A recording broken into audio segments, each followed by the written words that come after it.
place where we belong.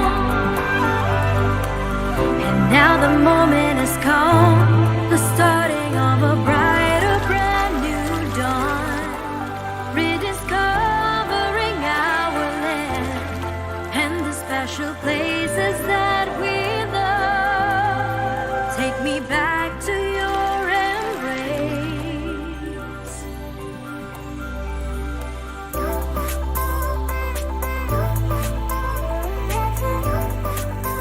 Cuti-cuti Malaysia.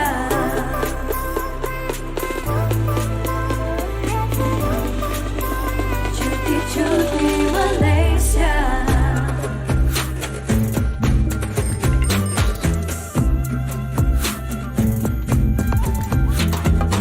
Another time has come to rediscover the land of wonder.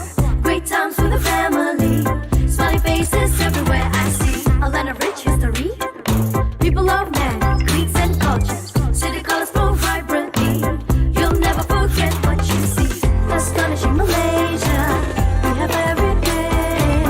Astonishing Malaysia, a place of your dreams. Let's go on a magical holiday,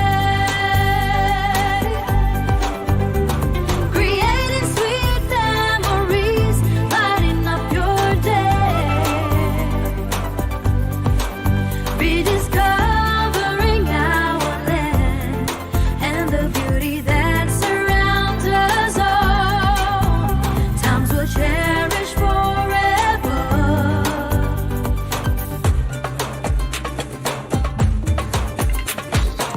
Come travel Malaysia from north to south, east to west, from the mountains to the beaches blue.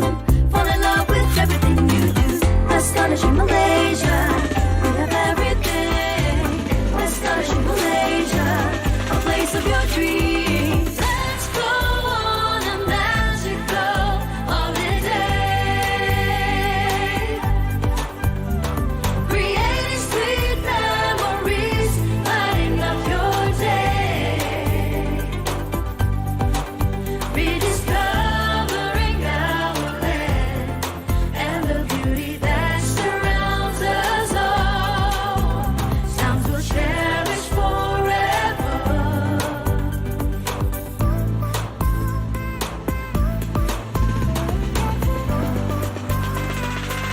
City lights, kampung lights, you know we have it all. Sandy beaches, sun-kissed skies forevermore. Rediscovering our land and the beauty that surrounds us all. Times to cherish forever.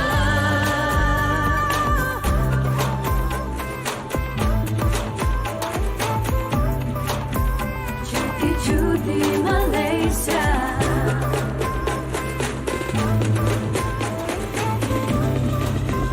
Cuti-cuti Malaysia.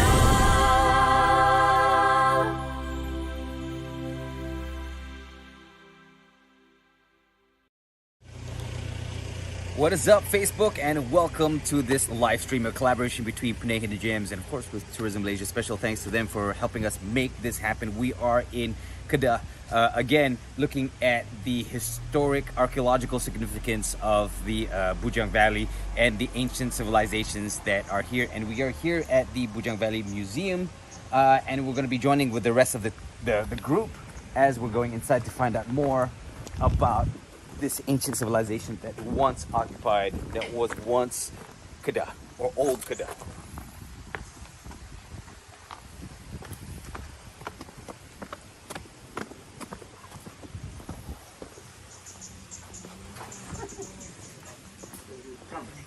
So kita sampai dekat bukit paling banyak batu pahat. Batu pahat kan. Semalam kat Perlis pun batu pahat, sini pun batu pahat. So di atas bukit ini menempatkan banyak candi-candi lama kurun ke-6. So daripada sana lebih lama dan berusia lebih muda bawa sampai ke sini, dan di belakangnya adalah laut. So Dekat sini candi dia lebih moden. Dan kenapa strukturnya di atas bukit, jom kita explore di atas berkaitannya dengan kenapa jadinya candi di sini. So basically some of these structures were around the 6th century, a little bit younger than some of the ones that were in the Bujang Valley. And we're gonna check them out and basically see where it fits into the history of things. As you can see, there's already a few artifacts that has been collected by this museum. And Hyrule is going to be explaining a bit more, but until then, here's a little bit of a montage of what we did earlier at the Bujang Valley.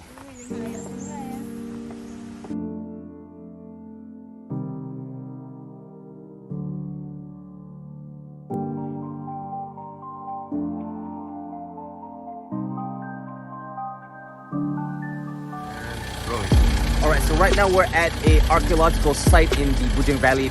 We're back in Kedah, and the thing is, I had talked to a couple of people and read some of the signs here. A very interesting history of the civilization here. So the civilization that they found within this area started around the 8th century, and some of these furnaces and mining areas are around, started basically dated around 240 AD. Mind you, the Kedah Empire actually started in the 11th century. 8th century is at least 1 or 2, 3 centuries before the formation of Kedah. So what this means that this is a pre-history society that was here, and one of the reasons that they actually moved on, because that's the theory. The theory is that they actually moved on was because of the levels of the rivers that actually had come down and prevented trading ships to come in, so they had migrated to another place. But the remnants of their ability to smelt iron, which was a very high level technological task in 240 AD, mind you, so advanced, and there were basically, as you can see here, about 8 locations where you can find furnaces, and there are furnaces in the back there. These were a very advanced people that knew how to take iron ore and make it into items either for trade and other uses as well. And the thing is, at the moment, some of the archaeologists haven't really found a lot of the items. What we did find was a lot of the iron ore and the furnaces, and then maybe the remnants of a building, but no walls, nothing, just sort of on the ground. And the reason why we know that it's 240 AD is because they had taken a sample of the coal from the furnaces and actually used that to identify when was the coal burned, and it was burned around 240 AD. So this is testament that there were civilizations, some of the oldest civilizations starting right here. Kedah is the cusp, the beginning of a lot of things that we don't know yet. Pun angin yang meniup dan sebagainya, tapi dalam pada masa tersebut teknologi lama dia pakai yang ni adalah kita call tuya. Tuya ni lebih kurang macam serombong yang meniupkan angin supaya pembakaran api itu boleh maintain pada suhu tertentu, barulah besi itu boleh melebur. Ini peralatan dia. Ni kita call tuya. Bayangkan pada masa tersebut dah ada teknologi yang canggih untuk melebur besi. Iron besi masuk dalam tu dengan kepanasan tertentu. So everything ada dekat sini penceritaan dia. Okay.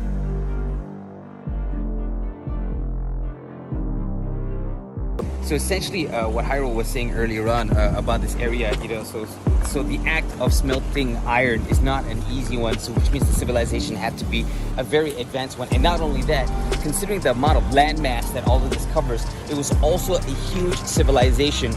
So much so to the point where there was even a trading ship, a 2,000-year-old trading ship that hasn't been unearthed yet, that was found in this area, which means that this civilization was doing international trade. There has been records within Europe and within the Middle East of high quality iron from this region for swords and weaponry and such. And the level of the iron was of the highest equality. And the question is like, what happened to these people? What was their religion and things? We know that they had an advanced civilization because we know that they had a town hall, a leader, as well as a system of tax to run such a major operation. And also at the same time, some of the archaeologists are like wondering, okay, so what is the religion of this ancient civilization? There are a couple of buildings as well that is in line with the Jerai Hill or the Jerai Mountain. So that would mean that there is a sort of a different religion than what we know of, a more possibly even shamanistic religion, thus stating that this civilization that we're talking about, this old civilization, was something completely different to anything that we know of in modern day Malaysia. Okay, look. Segerombol lah, I don't know how to mention, sangat banyak tulia kat sini. This is one of site yang ada tulia. Dan ada banyak-banyak site lain yang menceritakan tentang iron smelting.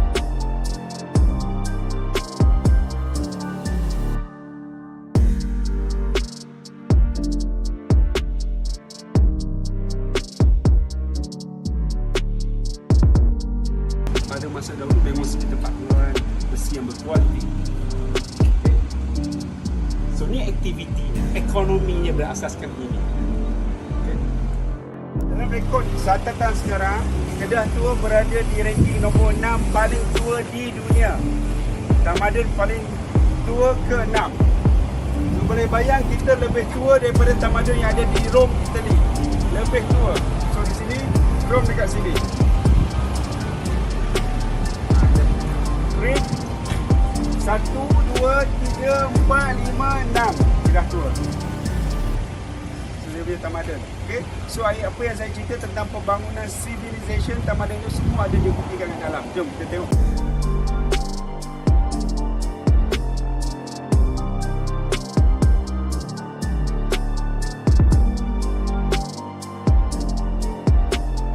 Okay, kita dah tengok aktiviti iron smelting over there.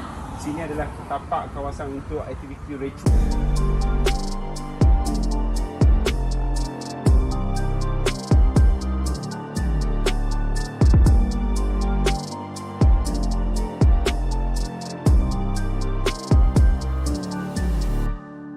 One of the things that's boggling my mind as well, and I don't know if it's right or not, but theoretically, looking at the structure and the fact that it's a circle, I just came to an epiphany. That means that the civilization in itself knows geometry, because it's easier to build a square structure, but a perfect circle requires a certain degree of knowledge of how to manipulate polygons and four-cornered structures into a clean circular structure. So that requires geometry, mathematics. It just means that their level of intelligence was, I don't know if it's aliens or ancient societies, but like, if you're planning to come to Kedah, come here. It will boggle your mind. Ada sungai, mesti ada jetty yang menghubungkan ke sungai untuk pergerakan pengangkutan bila dia letak boat dan dia bergerak ke jetty. Dan bukti yang ada, jetty ini adalah seperti, ini adalah jetty di tapak-tapak pelantar. Susah nak dibayangkan sebab terlampau lama usianya sehingga runtuhan dan juga mendapan tanah berlapis-lapis ini. Inilah hasil yang dapat dibuktikan, dan jetty-jetty ini terus sampai ke sungai. Dan di sungai di belakang kita ni telah naik dengan pokok-pokok itu, di situlah dijumpai artifak ataupun fosil kapal-kapal dagang lama yang tenggelam. Dan as the time goes, centuries, dan lama-lama air mencetek sampai ke pantai hari ini. Maknanya sini adalah dulu bandar pelabuhan yang pantainya mungkin muaranya dekat dengan sini. Bila air menyurut, makin lama makin jauh. So yang ni bandar pelabuhan is no longer functional sebab dah tak boleh akses by kapal. Jadi perbandaran ni berpindah ke tapak yang lain. Ini adalah abandoned kingdom, bandar yang ditinggalkan.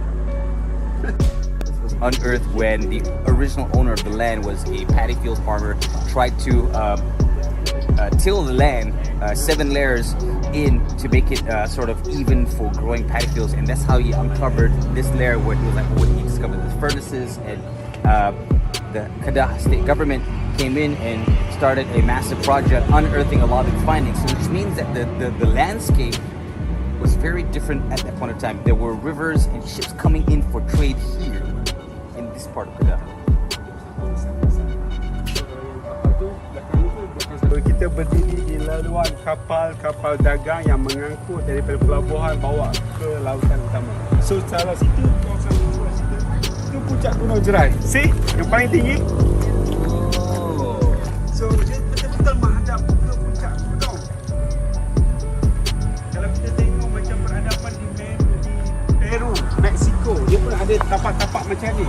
So ritual dia mungkin gambaran tu boleh dikaitkan bagaimana aktiviti keagamaan pada masa tersebut. Same lah, macam-macam ritual. Betul. Okey, jom kita tengok. Saya kata ini adalah sungai dan sekarang ni apa yang dia jumpa adalah fosil di dalam air, iaitu fosil kapal. Kapal-kapal lama di dalam sungai. So benda ni ada tersimpan dalam ni. Inisiatif untuk membawa keluar, dia tak boleh sentuh. Kalau sentuh akan roboh.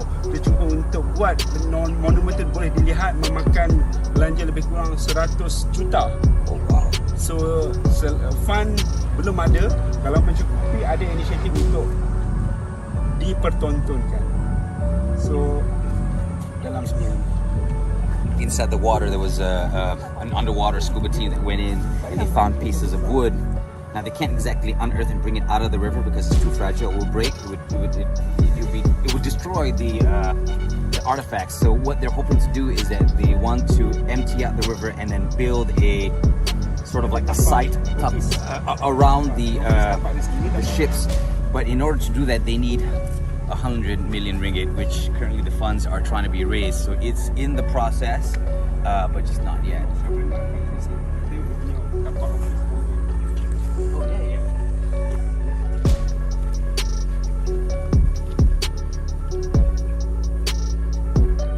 Dia ada pelabuhan kapal, dia ada tempat pengeluaran ekonomi dan tempat syabana. Okey, kita boleh tengok dia punya bukti. Ada nampak keturunan-keturunan yang besar-besar macam dia punya basement, dia punya lantai. So besar ini dia punya administrative building. Dan ada bukti-bukti yang jatuh dekat permukaan tanah. Kita boleh tengok atap genting. Atap genting dia punya bumbung yang dibuat daripada atap genting tu, sepihan-sepihan tu jatuh kat bawah. That means atap genting bukan pada zaman kita je dah ada. Zaman dahulu dia dijadikan bumbung yang bentuk seramik itu. Macam seramik sekarang kita kata daripada seramik, atap genting. So masa dulu benda tu dah wujud.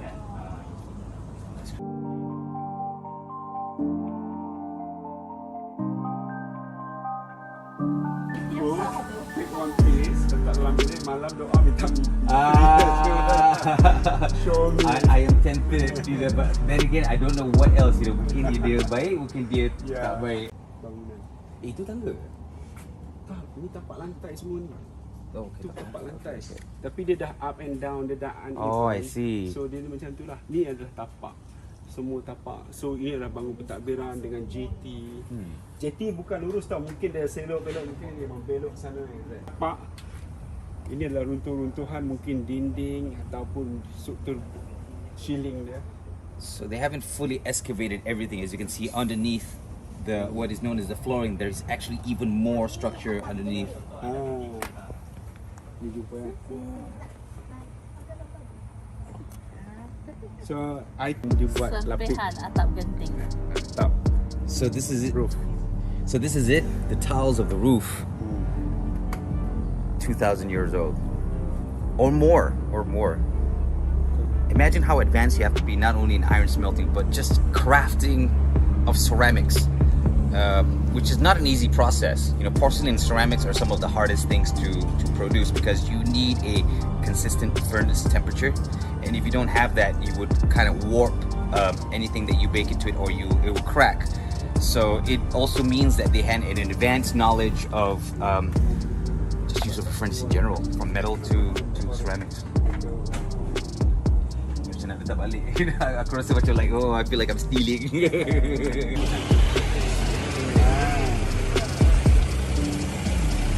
Macam almost like tangki air. Dan ada banyak air. Yang ni setakat ni dia jumpa satu site untuk ritual punya site. So dia gambar asal dia dapat dan dia buat semula, olah semula supaya dapat gambaran sebenar. Sempurnakan mungkin macam ini dulu. So the civilization in the 8th century, 788 before century so onwards. ini design sejak 6th century. Cerita dia daripada awal kita punya century sampai sini 788 start. You don't know mana monumen ada yang monumen berumur 700, 600, 400, 300. Dia bergerak onward sampai ke 11. So boleh bayang berapa lingkung tu, berapa tahun dekat. So basically it was like 1,000. Yes. So kalau ni korang kenal, masa tahun kenal, agama dia dah begitu. Jadi kalau yang lebih older, I don't know, dia believe. Sebab Islam pun datang kemudian, Christ pun datang kemudian. It's what I was saying earlier. You know, it's funny because on the poster it says the religious site, the design was from the 6th century, the civilization is from the 8th century. So Harold was saying that this is a civilization that lasted hundreds of years and over time. So hence why when we found that the civilization started here, some of the buildings were already 700 years old, like the furnace I was talking about. So it is actually kind of true that it's like Kuala Lumpur or Penang or Kedah itself today. You know, all the buildings didn't come in one shot. You know, it came over time. The palace, the everything. Ini yang roof tadi saya kata. Dia punya that's atap the genting. jetty. Ini jetty. Ini dia punya atap genting tadi yang kita pegang tadi pieces tu. Ini dia punya roof. Daripada atap genting. Diorang pun ada Keramik. tapi dia nampak macam porcelain. Macam porcelain, keramik porcelain yang dijumpa ni sampai ke kurun 11. As the time goes, daripada 788 onward sampai mungkin kurun ke-1, kurun ke-2, kita dah ada aktiviti perdagangan dengan negara China, India. Sebab you must remember, tamadun China lebih awal daripada tahun Sembang Batu. That's mean, orang-orang China dah belayar sampai ke Sungai Batu and bring their own ceramics. See, this is where it ties up so many things. So in Penang, there's an actual streets museum specifically about porcelain, and I've been there as well. Porcelain is a heavily guarded secret by the Chinese Empire, ancient Chinese Empire. If you are finding porcelain here, that means this civilization has a trade route with China. Yeah. They were trading with China. Yeah. They came here for the irons. Trading here for activity iron. happened here. We weren't some random hunter-gatherer civilization. We were advanced in trade. We were ancient China, Roman, Greek, Egyptian, that level, and then we just disappeared. You know. Hey, come. Kesian kat you more. It's okay. No. This is interesting. I want to be here, Jay. Look. Tadi kita dah pergi tapak arkeologi menceritakan tentang civilization masa abad daripada 788 before century. So yang ada di sini adalah candi yang bermula daripada 4 century sampai ke 11 century, after century. So dia after Christ. So di sini mempunyai kebinaan yang masih lagi utuh dan kuat. Dan kenapa kedudukannya berdekatan dengan laut? Sebab bila air laut turun, kerajaan suatu kingdom akan berubah di mana berdekatan dengan laut ataupun akses kepada air untuk transportation dan juga aktiviti ekonomi pada masa tersebut. So sekarang ni daripada tadi ekonomi air melting daripada tengah Semeling bergerak ke sampai sekarang ni di sebelah sini adalah Kuala Muda, Pekalan Bujang. So air menyurut sampai ke laut dan sini sekarang ni kita berhampiran dengan laut. Okey, sini Candi Lembah Bujang ni boleh dikaitkan dengan agama apa. So kalau tadi bangunan yang ritual tadi 110 after century kita tak dapat identify specific religion, tapi dekat sini kita bila terbina pada tahun ke-4 6 century kita boleh identify berdasarkan perjumpaan artifak dan juga scripture yang ada di kat sini. Contohnya bahan-bahan untuk ritual, patung-patung ukiran. So di sini dapat dipastikan agama Hindu Buddha telah bertapak. ke belakang ataupun lebih muda daripada kerajaan yang kita pergi tadi. So apa bukti-buktinya ada, jom kita tengok ke atas. So essentially, this is almost like a different civilization.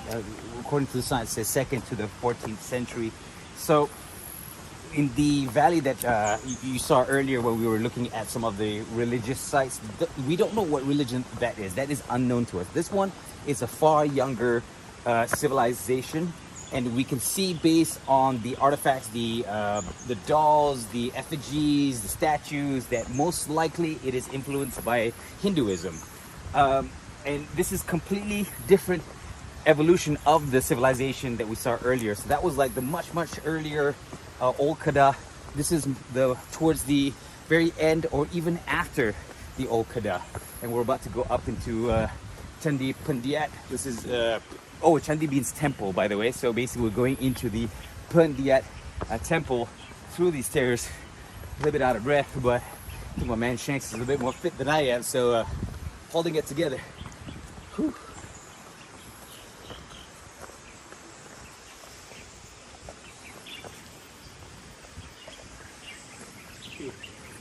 Ini adalah Candi Pendiat. Candi Pendiat ni adalah candi yang ditemui di salah satu mukim ataupun kampung Pendiat di bawah sana, tetapi telah dibawa ke sini untuk tujuan pemeliharaan dan penjagaan di sebuah muzium. So candi ni dalam keadaan struktur terbaik dan boleh dilihat, dan dibawa pindah pun mempunyai struktur asal, design yang sama. Teknologi That is questionable. Yeah. tak boleh dijawab. Tapi ni dia macam square, yang dekat Bujang Valley dia macam bulat. Yes. Sebab yang ni terkemudian 6th century. 6th century. Yang di Lembah Bujang tadi 110 after century. So masih lagi awal. So sebelum tu 788, 500, 400 kita tak boleh pastikan. So the religious site that we saw earlier was laid down at 110 AD, the first century, 100 years before the furnaces. And this is 14th century kan? Jadi kurun ke-6. Sorry, 6th century. So this is a 6th century design, hence why we can see that it's a bit more squarish instead of circular, obviously representing a different system of belief, or maybe even some lost knowledge that they didn't know of at this point. Maybe that's what happened to the elder civilization, where the knowledge was just lost even at a far earlier point in civilization.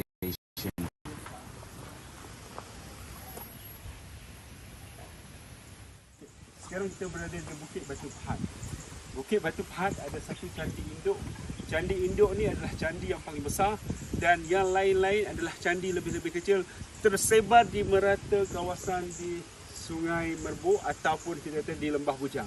So macam candi tadi dibawa naik kat sini, berhampiran dengan candi induk. Candi induk ni adalah candi yang sedia ada dekat sini, lebih besar, lebih tinggi.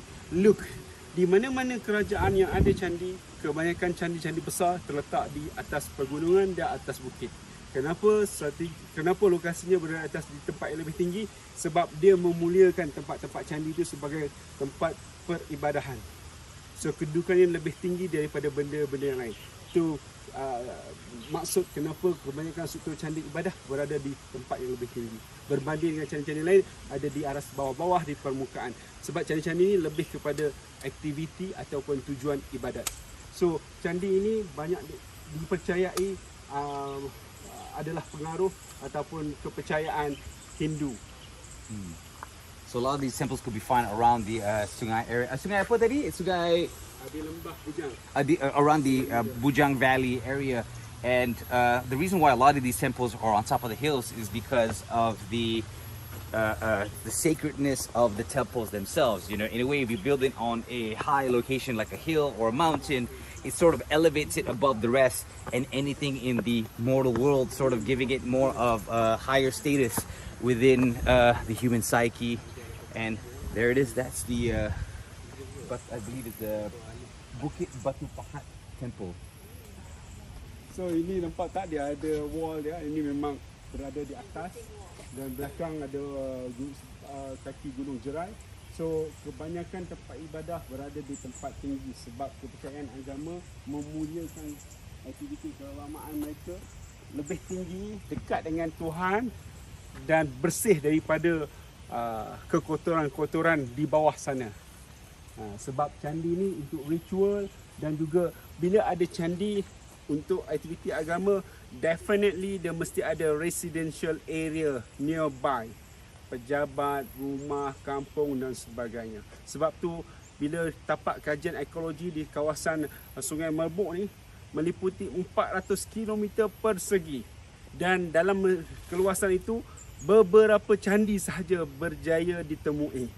So yang ni obviously ditemui dan juga macam tadi dijumpai di Kampung Pendiat, di bawah sana dibawa naik ke atas dan juga ada lagi beberapa candi yang lain macam Candi Pangkalan Bujang juga dikumpulkan sini untuk tujuan conservation dan juga simpanan museum. Candis ya yang kat sini, not the ones that bring up kat sini, originality kat sini. Ini dengan itu. Itu yang original lah, yang memang tetap ada di sini. So these were the original temples that were here. Some of the other ones were moved up here within the museum compounds for the purpose of preservation. And once again, the elevation of it being on the hill also meant that these structures were closer to the heavens because a lot of rituals were here. Also, at the same time, Harold was saying that around the temples there are usually a network of societies, villages, residents, administrative buildings. So it wasn't just a standalone structure. It was the center of a city or a town, a community that takes up residence within either the foot of the hill or on the hill itself. And everyone paying homage to the specific deity that they worship here at this temple. And you can see that these are some of the original rocks that you have. Batu apa ni? Okay, no worries. I was just wondering what type of stone it is. It almost looks like clay, but there are also maybe some semblance of well, but then again, maybe time has made it black. I thought maybe it would be like some sort of lava rock, or at the fort that we had discovered the other day, where the mortar was made with eggs and honey and seashells. But I don't know. It could very well be the same red stone that built the forts. You know, those were imported straight from India. This was a place influenced by Hinduism. You never know. Kedah was Malaysia in general was a very multi-racial, multicultural, international trading port. Definitely open to the world.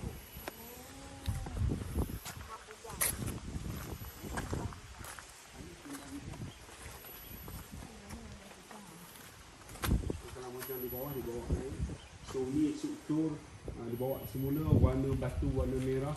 Kemudian sebanyak induk akan come first, lepas tu akan ada yang lain. So my question macam the Bujang community. According to this, it's part of the Pangkalan Bujang village eastern of the Bujang River bank.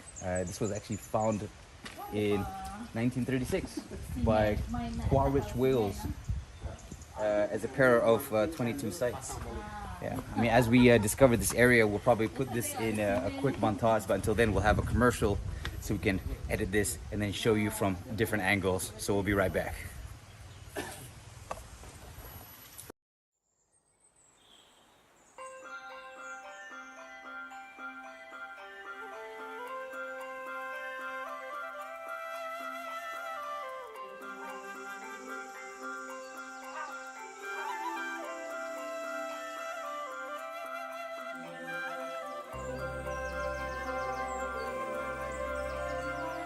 Di bawah langit biru menghayati pentas keindahan, bercuti dalam negara yang penuh keistimewaan, menemui semula keindahan Malaysia, menggamitku kembali.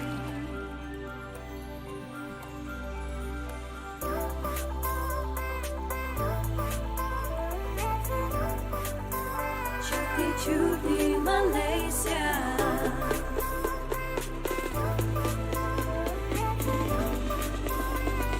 cuti Malaysia.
Sayang terindah senyuman yang menawan,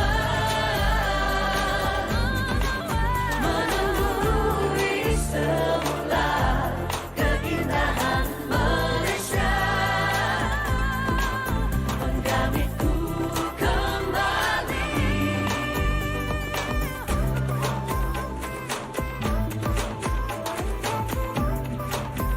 Cuti-cuti Malaysia,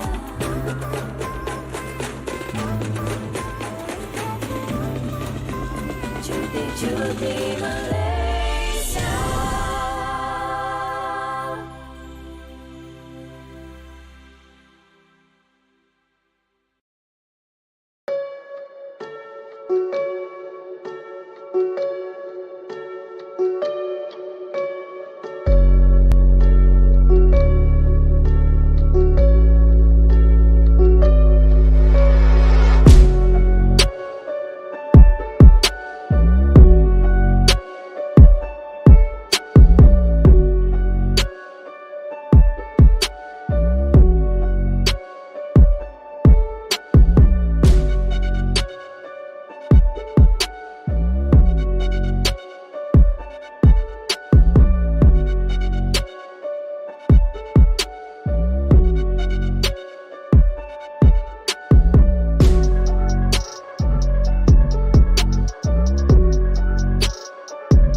Welcome back. So the thing is, what these are sugar juicers, and these are some of the items that let us know that there are actual civilizations, or not just a temple.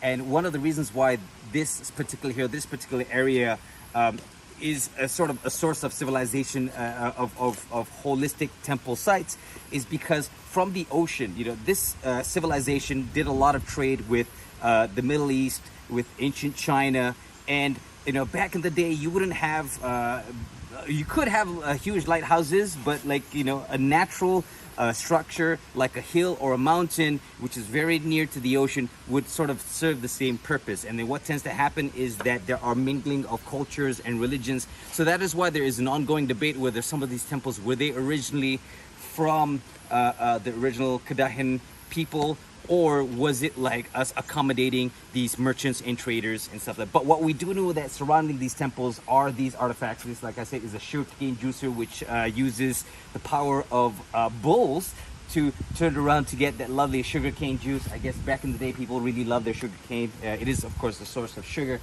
And that is one of the things that is being discovered as time progresses, all these civilizations, and there are more and more questions because a lot of the artifacts are just like this. There are barely any explanation, and a lot of time archaeologists would have to make assumptions based on what is already available, or make new assumptions based on what is available in the culture. And I think we're going to be heading with the rest of the group into the museum and find out more about this.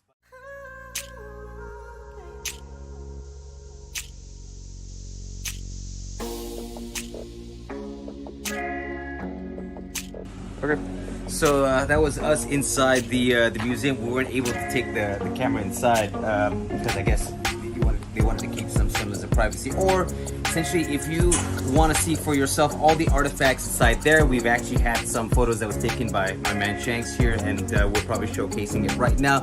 But essentially, in essence, there's a lot of history here, in a sense where you can see that within the area, a lot of the Indonesians, Malays, and even maybe a little bit of the Thai community all shared similar ancestors, and that was the source of all these civilizations.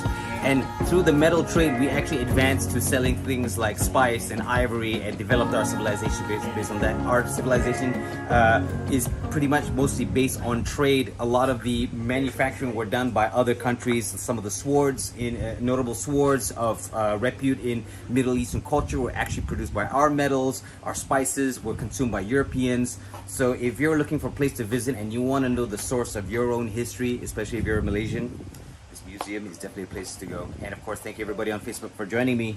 See you next time.